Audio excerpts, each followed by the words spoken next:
টানা বৃষ্টি আর উজানের ঢলে ফেনীর ৩টি নদীর বাঁধের ১৫টি পয়েন্টে ভাঙন, প্লাবিত অন্তত ৩৫ গ্রাম। যে পানিগুলো যাইতেছে এখন আমাদের বাড়ি ঘরে থাকা বহুত কঠিন হয়ে গেছে। যারা যাবে অথবা আশ্রয় কেন্দ্র না, এখানে একটা আশ্রয় কেন্দ্র আছে অনেক দূরে। নোয়াখালী, বরিশাল, চট্টগ্রামেও জলাবদ্ধতা। বগুড়ায় দুপচাঁচিয়ায় শ্বশুর ও পুত্রবধূকে শ্বাসরোধে হত্যা, নগদ টাকা ও স্বর্ণালংকার লুট, ডাকাতি নাকি পূর্ব বিরোধ খতিয়ে দেখছে পুলিশ। জমি জমা নিয়ে কিছুটা ভেজাল হয়েছে, এই গ্রামের লোকের সাথে কিছুটা কেস আছে তাদের, আর এর সূত্র ধরেই এই খুন হতে পারে। কেন মারছে, কি জন্য মারছে, এনাদের যেন সুষ্ঠু বিচার হয়, আমরা এটাই দাবি করি। হয়তো বা দস্যুতার কোনো ঘটনা এরকম ঘটে থাকতে পারে বলে মনে হচ্ছে। কুমিল্লার মুরাদনগরে একই পরিবারের ৩ জনকে হত্যা মামলায় ৮ আসামি ৩ দিনের রিমান্ডে। সম্প্রতি তাদের পিটিয়ে ও কুপিয়ে হত্যা করা হয়। বরিশাল সিটি কর্পোরেশনে অনিয়ম দুর্নীতির অনুসন্ধানে নেমেছে দুদক। ১৮ কর্মকর্তা কর্মচারীকে তলব, চাওয়া হয়েছে শেখ হাসিনার ৩ আত্মীয়র সম্পদের হিসাব।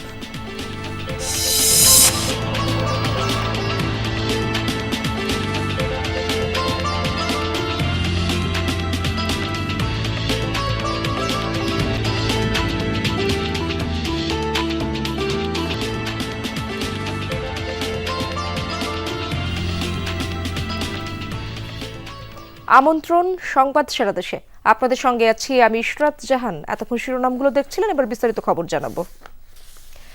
মৌসুমী বায়ুর প্রভাবে আজও দেশের বিভিন্ন জেলায় বৃষ্টি হচ্ছে, কোথাও কোথাও দেখা দিয়েছে জলাবদ্ধতা।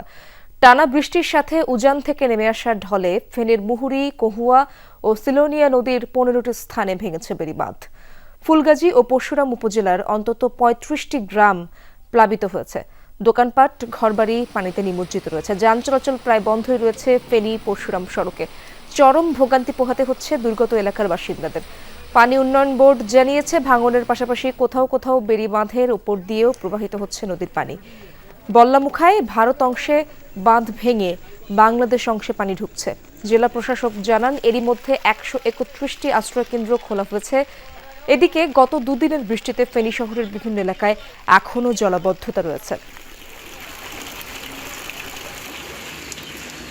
আগে যেরকম বৃষ্টি হয়েছে, পানি হয়েছে, এখনো সেরকম হইতেছে। যে পানিগুলো যাইতেছে এখন আমাদের বাড়ি ঘরে থাকা বহুত কঠিন হয়ে গেছে। আমাদের বাড়ি ওদিকে এখন যাওয়ার মতো কোনো অবস্থা নাই, যে উপজেলা যাবে অথবা আশ্রয় কেন্দ্র না, এখানে একটা আশ্রয় কেন্দ্র আছে অনেক দূরে। ভারী বর্ষণে চট্টগ্রাম মহানগরীর নিচু এলাকাতেও দেখা দিয়েছে জলাবদ্ধতা। গতকাল থেকে বৃষ্টি শুরু হলেও আজ সকাল থেকে মাত্রা বেড়েছে। এতে ভোগান্তিতে পড়েন স্কুল কলেজের শিক্ষার্থী ও কর্মস্থলমুখী মানুষ। বৃষ্টির সাথে জোয়ারের পানি যুক্ত হওয়ায় আগ্রাবাদ, বাকুলিয়া সহ বিভিন্ন এলাকা তলিয়ে আছে। শুধু মহানগর নয়, আশপাশের অনেক উপজেলার নিম্নাঞ্চলও প্লাবিত হতে শুরু করেছে। বাড়ছে নদ নদীর পানিও। বরিশাল নগরীর Nabagram road, college Avenue, Bogura road সহ বিভিন্ন এলাকা প্রায় জলমগ্ন। কোথাও কোথাও দোকানপাটে পানি ঢুকে পড়েছে। সোমবার থেকে থেমে থেমে বৃষ্টি হচ্ছে বরিশালে। জলাবদ্ধতার জন্য নির্মাণাধীন ড্রেন ও পানি নিষ্কাশনের খালগুলো ভরাট হয়ে যাওয়াকে দায়ী করছেন স্থানীয়রা। এদিকে টানা বৃষ্টিতে নোয়াখালী সদর, কোম্পানিগঞ্জ, কবিরহাট, মাইজদি ও সুবর্ণচরের বিভিন্ন এলাকাতেও জলাবদ্ধতা দেখা দিয়েছে। শহরের বেশিরভাগ সড়কে হাঁটু পানি। বাসাবাড়িতে ঢোকায় ভোগান্তিতে পড়েছেন বাসিন্দারা। বৈরী আবহাওয়ার কারণে ৪ উপজেলায় মাধ্যমিক বিদ্যালয়ের পাঠদান ও পরীক্ষা বন্ধ ঘোষণা করা হয়েছে। আজ সকাল ৬টা পর্যন্ত পূর্ববর্তী ২৪ ঘন্টায় নোয়াখালীতে ২০৮ মিলিমিটার বৃষ্টিপাত হয় বলে জানিয়েছে আবহাওয়া অফিস। দর্শক, বাঁধের ভাঙন আর জলাবদ্ধতার অবস্থা জানার চেষ্টা করব সহকর্মীদের কাছ থেকে। শুরুতেই যেতে চাই ফেনী এলাকায়, সহকর্মী আরিফুর রহমান সেখানকার খবর রাখছেন। আরিফ, বাঁধের নতুন জায়গায় তো ভাঙনের খবর আমরা পাচ্ছি, সকাল থেকে আপনি সেই খবর জানাচ্ছিলেন। সেখানকার সার্বিক অবস্থা জানাবেন। প্রশাসনের তরফ থেকে কি কি উদ্যোগ নিয়েছে তারা? আমি একটু আগে ফেনীর জেলা প্রশাসকের সাথে কথা বলেছিলাম, তিনি আমাকে যেটি জানিয়েছেন যে এখন পর্যন্ত হচ্ছে ফুলগাজীতে হচ্ছে ৯৯টি, পরশুরামে হচ্ছে ৩২টি এবং ফেনী সদরে ২২টি আশ্রয়কেন্দ্র খোলা হয়েছে। তবে এসব আশ্রয়কেন্দ্রে এখন পর্যন্ত ৩৪৭টি পরিবার উঠেছে। এর বাইরে এখন আমরা তিনি আমাদেরকে আরেকটি বিষয় জানিয়েছেন যে 11,500 মানুষ এখন সম্পূর্ণ পানিবন্দী হয়ে পড়েছে। পানি উন্নয়ন বোর্ডের নির্বাহী প্রকৌশলী যেটি জানিয়েছেন যে এখন মুহুরী নদীর পানি 67 সেন্টিমিটার উপর দিয়ে প্রবাহিত হচ্ছে, যদিও সকালে যেটি ছিল 135 সেন্টিমিটার উপর দিয়ে। এখন যদিও মুহুরী নদীর পানি কিন্তু কমে, এই যে আসলে পানি যে কমতেছে মুহুরী নদীর বিপদসীমার উপরের, সেটি আসলে কমার কারণ হচ্ছে যে মুহুরী, কহু এবং সিলোনিয়া নদী যে বাঁধ ভাঙছে, বাঁধ ভাঙ্গা স্থান দিয়ে মূলত হচ্ছে যে পানি লোকালয়ে প্রবেশ করছে। তবে এখানকার বাসিন্দারা যেটি বলছে যে এবার যে 7,340 কোটি টাকার যে প্রকল্পটি হাতে নেওয়া হয়েছে, এই প্রকল্পটি যদি যথাযথভাবে যদি বাস্তবায়ন করা যায় তাহলে তারা এভাবে প্রতি বছর যে মুহুরী নদী এবং কহু নদীর যে পানিতে নিমজ্জিত থাকে সেটি থেকে রক্ষা পাবে। ধন্যবাদ আপনাকে আরিফ। দর্শক, আমরা এবার যেতে চাই চট্টগ্রামে। আমার সহকর্মী জুবায়েদ ইবনে শাহাদাত আমার সাথে যুক্ত আছেন, আমরা দেখতে পাচ্ছি। জুবায়েদ, বৃষ্টি হলেই চট্টগ্রামে জলাবদ্ধতার খবর সবসময়ই পাই আমরা। সেখানকার এই জলাবদ্ধতার চিত্র কবে পরিবর্তন হতে পারে, প্রশাসন কি বলছে, তাদের তরফ থেকে কোনো ব্যবস্থা কি নেওয়া হবে কিনা?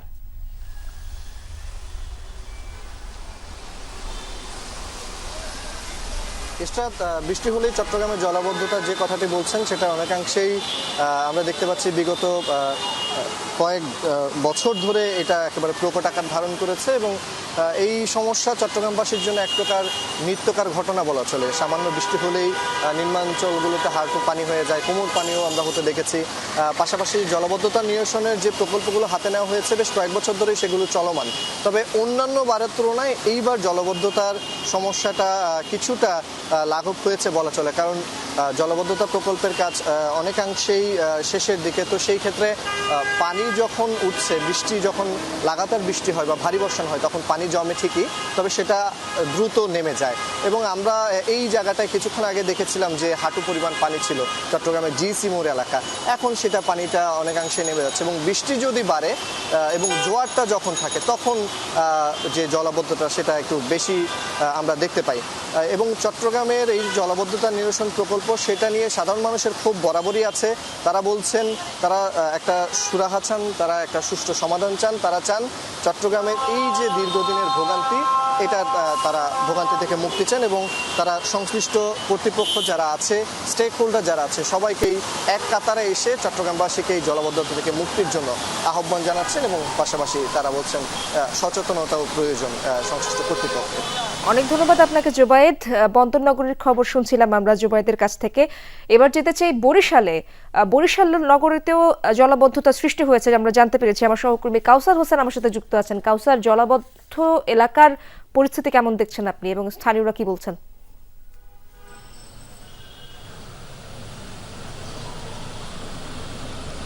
ইশরাত, বরিশালকে কিন্তু ধান নদী খালের বরিশাল হিসেবেই চেনা হয় এবং বরিশালকে ঘিরে যে খালগুলো ছিল সেই খালগুলো পর্যায়ক্রমে দখল হয়েছে, ভরাট হয়েছে এবং এই ভরাটের যে অভিশাপ, সে অভিশাপের কারণেই কিন্তু এই একটু বৃষ্টি হলেই টানা বৃষ্টি হলেই কিন্তু এই নগরীতে জলাবদ্ধতার সৃষ্টি হয়। এবং বিশেষ করে যে নবগ্রাম রোডটি রয়েছে এটি একটি ব্যস্ততম রোড এবং এই রোডটি প্রতি বছরই আমরা দেখেছি যে সামান্য বৃষ্টিতেই জলাবদ্ধতা হয় এবং যারা নগরবাসী রয়েছেন বা এই সড়ক থেকে যারা চলাচল করেন তাদের কিন্তু ভোগান্তিতে পড়তে হয়। শুধু এই নবগ্রাম রোড নয়, বগুড়া রোড ব্যস্ততম এলাকা রয়েছে, সদর রোড, সেখানেও কিন্তু ভারী বৃষ্টিতে নগরবাসীকে ভোগান্তিতে পড়তে হয়। এবং আজ যেহেতু স্কুল কলেজ খোলা রয়েছে, বিভিন্ন স্কুলে পরীক্ষা হচ্ছে, সকাল থেকে যারা বাইরে বের হয়েছেন বিশেষ করে তাদের কিন্তু বেশি ভোগান্তিতে পড়তে হয়েছে। বরিশাল সিটি কর্পোরেশন প্রতিবারই বলছেন, যারা বিগত দিনে নেতৃত্বে ছিলেন তারাও বলেছিলেন যে খাল উদ্ধারে তারা প্রকল্প পাঠিয়েছেন।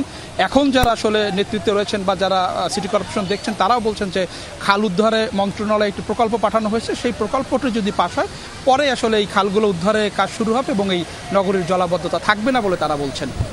অনেক ধন্যবাদ আপনাকে। বগুড়ার দুপচাচিয়ায় শ্বশুর ও পুত্রবধূকে শ্বাসরোধ করে হত্যা করা হয়েছে। গতরাতে উপজেলার জিয়ানগর ইউনিয়নের লক্ষ্মীমণ্ডল গ্রামে এই ঘটনা ঘটে। নিহত আফতাব হোসেন তার পুত্রবধূ রিভা ও 5 বছরের নাতনিকে নিয়ে বাড়িতে থাকতেন। ছেলে শাহজাহান সৌদি প্রবাসী। সকালে শিশুটি তার মা ও দাদার মরদেহ দেখে স্বজনদের জানায়। খবর পেয়ে ঘটনাস্থলে যায় পুলিশ ও পিবিআই। পুলিশ জানায় আফতাব হোসেনকে দড়ি দিয়ে ও পুত্রবধূ রিভাকে ওড়না দিয়ে গলায় ফাঁস দিয়ে হত্যা করা হয়েছে।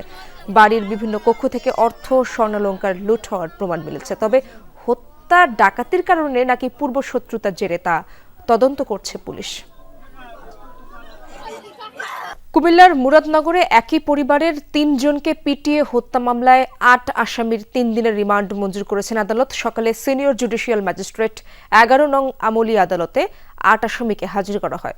পুলিশ তাদের ৭ দিনের রিমান্ড আবেদন করে। শুনানি শেষে বিচারক প্রত্যেকের 3 দিন করে রিমান্ড মঞ্জুর করেন। গত বৃহস্পতিবার সকালে করইবাড়ি এলাকায় মা রুবি আক্তার, ছেলে রাসেল ও মেয়ে জোনাকে পিটিয়ে ও কুপিয়ে হত্যা করা হয়। আহত হন রুবি আক্তারের আরেক মেয়ে রুমা। স্থানীয়দের অভিযোগ, রুবি ও তার পরিবারের সদস্যরা দীর্ঘদিন ধরে এলাকায় মাদক কারবার সহ নানা অপকর্মে জড়িত ছিল। এ বিষয়ে কথা বলতে স্থানীয় ইউপি চেয়ারম্যান ও এক মেম্বার গেলে রুবি ও তার পরিবারের সদস্যরা তাদের উপর হামলা চালায়। এতে বিক্ষুব্ধ হয়ে ওঠে ঘটনাস্থলে থাকা লোকজন। এক পর্যায়ে হত্যা করা হয় ৩ জনকে। তবে নিহতদের স্বজনদের দাবি, স্থানীয় এক স্কুল শিক্ষকের মোবাইল চুরির বিষয় নিয়ে তাদের সাথে ঝামেলা চলছিল। এরই জের ধরে এই হত্যাকাণ্ড। বরিশাল সিটি কর্পোরেশনে অনিয়ম দুর্নীতির অনুসন্ধানে নেমেছে দুদক। এরই মধ্যে সাবেক ও বর্তমান 18 কর্মকর্তা কর্মচারীকে তলব করেছে সংস্থাটি। তথ্য চাওয়া হয়েছে সাবেক প্রধানমন্ত্রী শেখ হাসিনার 3 আত্মীয়র। এদিকে দুদকের অনুসন্ধানের মধ্যেই কর্মচারী নিয়োগ এবং পদোন্নতি দিচ্ছে সিটি কর্পোরেশন। বিস্তারিত জানবো কাউসার হোসেনের প্রতিবেদনে। বরিশাল সিটি কর্পোরেশনের সাবেক সচিব, বিভাগীয় কমিশনার কার্যালয়ের কর্মকর্তা মাসুমা আক্তারের ডাক পড়েছে দুর্নীতি দমন কমিশনে। তার বেশ কিছু অনিয়ম দুর্নীতি নিয়ে সংবাদ প্রচার করেছিল যমুনা টেলিভিশন। প্রকৌশলী হুমায়ুন কবির, উপসহকারী প্রকৌশলী সাইদুল ইসলাম, এইচ.এম. কামাল, স্থপতি সাইদুর রহমান, বাজার কর্মকর্তা নুরুল ইসলাম, হিসাবরক্ষণ কর্মকর্তা মশিউর রহমান সহ তলব করা হয়েছে সিটি কর্পোরেশনের 10 কর্মকর্তাকে।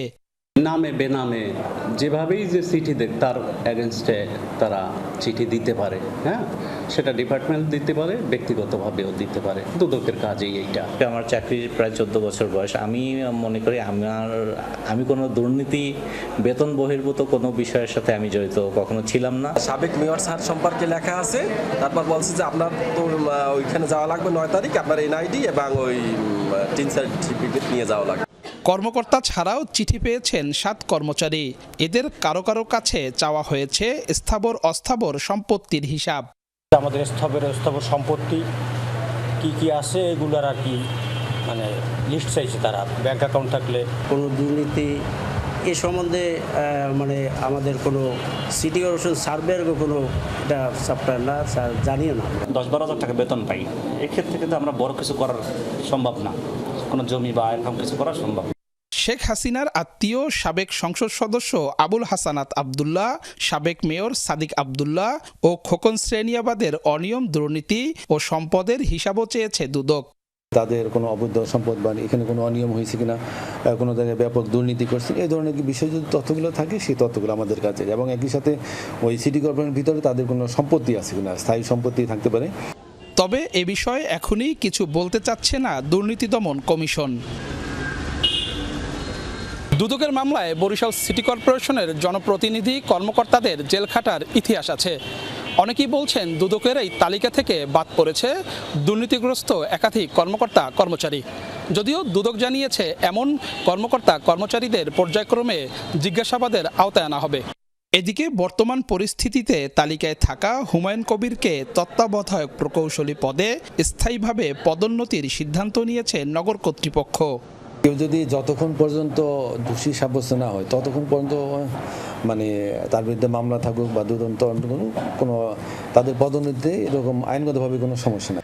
14টি পদে পদোন্নতির পাশাপাশি আরও 23টি শূন্য পদে নিয়োগ বিজ্ঞপ্তি দিয়েছে সিটি কর্পোরেশন।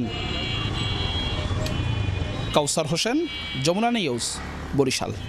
জুলাই পদযাত্রার 9ম দিনের কর্মসূচিতে আজ চুয়াডাঙ্গায় পদযাত্রা ও গণসংযোগ করবে এনসিপি। দর্শক এই বিষয়ে জানবো চুয়াডাঙ্গা প্রতিনিধি জিসান আহমেদের কাছ থেকে। জিসান, এনসিপির পদযাত্রা জেলায় পৌঁছেছে কিনা জানাবেন, এবং আজকে তাদের সার্বিক কার্যক্রম কি কি কর্মসূচি রয়েছে দিনব্যাপী জানাবেন। ইসরাত, আমরা এরই মধ্যে জেনেছি যে জুলাই পদযাত্রার যেই পুরো অংশটি রয়েছে, যে নেতৃবৃন্দ রয়েছে এনসিপির, তারা কিন্তু এটির মধ্যে চুয়াডাঙ্গার আলমডাঙ্গা উপজেলার হাটবোয়াল এলাকা কিন্তু তারা ক্রস করেছে এবং তারা আলমডাঙ্গার দিকে আসলে যাচ্ছেন। আলমডাঙ্গাতে আমরা জেনেছি তাদের কয়েকটি পদসভা রয়েছে এবং পদযাত্রা অনুষ্ঠিত হবে। একই সাথে কিন্তু তারা বিভিন্ন সাধারণ মানুষের সাথে কথা বলবেন বলেও আমরা জেনেছি।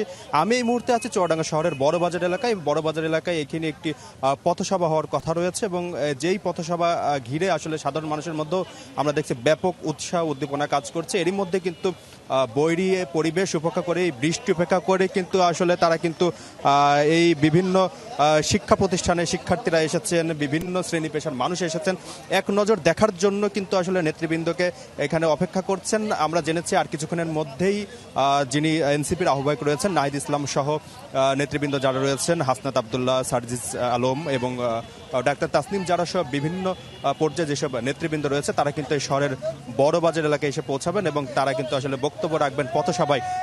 আমরা এই পদযাত্রা অনুষ্ঠানকে ঘিরে কিংবা বিভিন্ন এই অনুষ্ঠানকে ঘিরে কিন্তু আমরা দেখেছিলাম সাধারণ মানুষের মধ্যে ব্যাপক উৎসাহ কাজ করতে এবং তারা কিন্তু চুয়াডাঙ্গার উন্নয়নে বিভিন্ন দাবি দাওয়া তুলে ধরবেন বলেও কিন্তু তারা প্রস্তুতি নিয়েছেন। জিসান, ধন্যবাদ আপনাকে। কক্সবাজারের হিমছড়িতে সমুদ্রে গোসল করতে নেমে নিখোঁজ 2 শিক্ষার্থীর একজনের মরদেহ ভেসে এসেছে সৈকতে। সকালে সমিতিপাড়া এলাকায় ভেসে আসে আসিফ আহমেদের মরদেহ। দেখতে পেয়ে পুলিশে খবর দেয় স্থানীয়রা। নিহত শিক্ষার্থীর পরিচয় নিশ্চিত করেছে পরিবারের সদস্যরা।